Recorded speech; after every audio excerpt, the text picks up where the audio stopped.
Te escuché una entrevista muy chula que tienes con Évole y hablas del ego, ¿sabes? Del ego del deportista y esos años que lo pasaste muy mal de tu suplencia, si no recuerdo mal, de Zubi, ¿era? De Zubizarreta. Zubizarreta en Barcelona. Eso es, cuéntanos un poco esa experiencia y cómo lidias con ese ego de que quieres jugar. Claro, yo ficho por el Barça y me ficha Johan Cruyff, que es el entrenador que llega, ¿no? Casi nada. Y fichamos, yo creo, 11 o 12 jugadores. El portero era yo. Entonces, claro, llegas en pretemporada, 21 años, un juvenil, pues piensas, voy a ser el portero titular. Si me ha firmado Johan, me pondré de titular. Claro, no había hecho cuentas que el portero o mi compañero de puesto tenía 6-7 años más de experiencia que yo, era el portero titular de la selección española y era muy bueno. Es más, Johan Cruyff le puso a él porque en aquel momento era mejor que yo. Porque yo siempre he tenido la certeza de que si Johan, ya no te digo a su altura, si yo hubiese estado un poquito por debajo del nivel de Andoni Zubizarreta, conociéndole como era, me hubiese puesto a mí. Sí, ¿eh? Sí. O sea, entonces el nivel era bastante más bajo el tuyo. Él era mejor que yo. Él era mejor portero, más solvente. Y en aquella época, vamos a decir, que aún el juego con los pies, el posicionamiento del portero no era tan importante como ahora. Entonces, bueno, eran los inicios, ¿no? de ese tipo de portero. Entonces, bueno, no fue fácil, pero yo lo que traté es de aprender mucho. Y aprendí de Andoni Zubizarreta, porque él era un portero muy diferente a mí, pero muy bueno técnicamente. Entonces yo me acuerdo incluso de preguntarle cosas a él, oye, ¿cómo haces esto? Pues te estoy mirando, por ejemplo, yo me acuerdo, el despeje lateral. Claro, yo decía, yo era más bien pequeño, llegaba muchas veces muy forzado y esa pelota que podía parar la dejaba allí en el área pequeña a 2 metros de la portería. Y yo veía que Andoni Zubizarreta despejaba el balón y pegaba en el banderín del córner y casi lo rompía. Y yo, joder, qué diferencia, ¿no? ¿Y cómo haces esto? Y a mí me enseñó a, vamos a hacer la fuerza, la palanca, no desde el hombro, sino desde el codo. Hostia, vale. Entonces, claro, al ser más pequeño el espacio, él tenía más fuerza y por eso desviaba la pelota tan lejos, ¿no? Y yo eso lo aprendí, por ejemplo, de él. Y eso lo aprendes entrenando. Sí, total. Así es. Tan nivel, joder, tan técnico, o sea, es cosas tan curiosas que interesante. Ahí también escuché, muy hilado a esta pregunta, que te salvó la Nintendo. Sí. Cuenta eso. Ese primer año me conocían más en el Corte Inglés, la de los videojuegos, que en el estadio, que en el Camp Nou. La verdad es que sí, porque claro, te vas con 21 años de estar en familia a estar solo. El primer año me casé, al siguiente año, ¿no?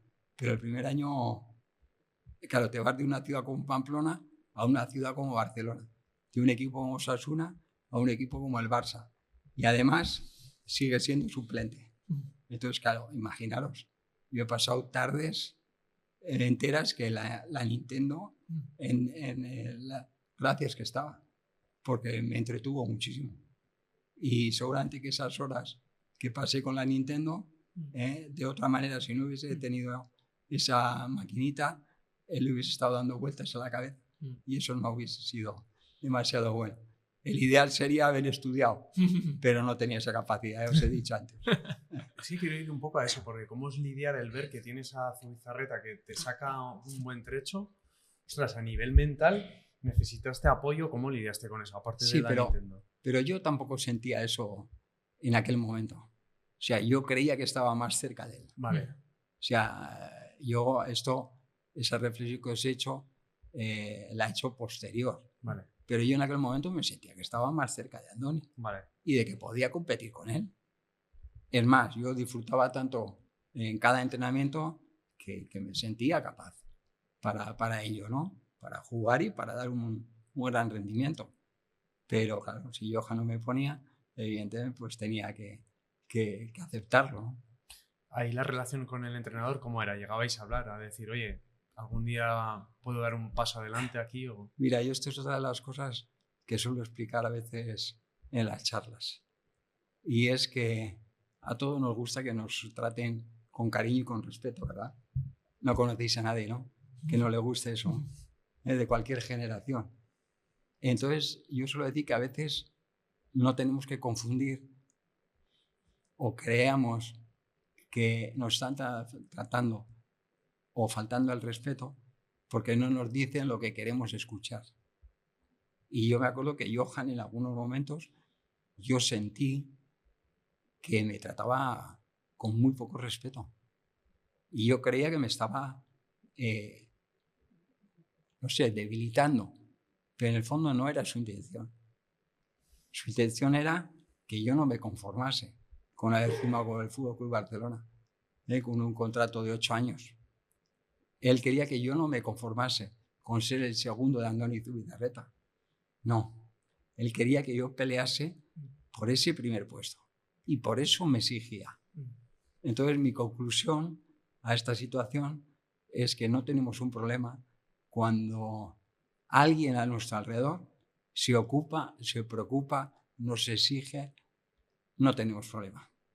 Porque lo primero que está haciendo esa persona es creer que nosotros tenemos la capacidad para pedirnos eso que nos está pidiendo. ¿Sabéis cuándo tenemos el problema? Cuando no piensan en ti. Cuando nadie nos dice nada. Entonces sí que estamos jodidos. Esa es mi reflexión ante esta situación, ¿no? Y yo además, como os digo, aprendí de Andoni Zubizarreta, pero es que Johan Cruyff me marcó. Me marcó en el sentido del juego. O sea, Johan Cruyff lo que nos enseñó es a entender por qué hacíamos lo que hacíamos dentro del campo. Importante.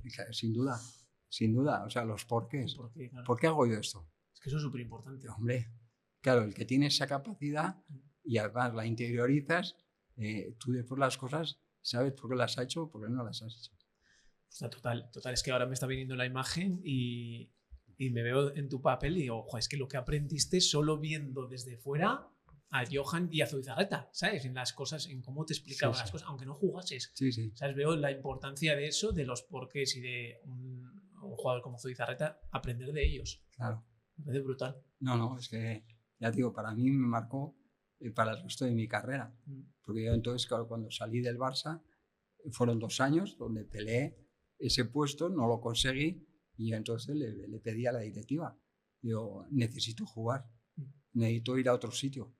Y ahí es cuando apareció el Sevilla y firmé por ellos y ahí es donde encontré la continuidad, sobre todo, ¿no?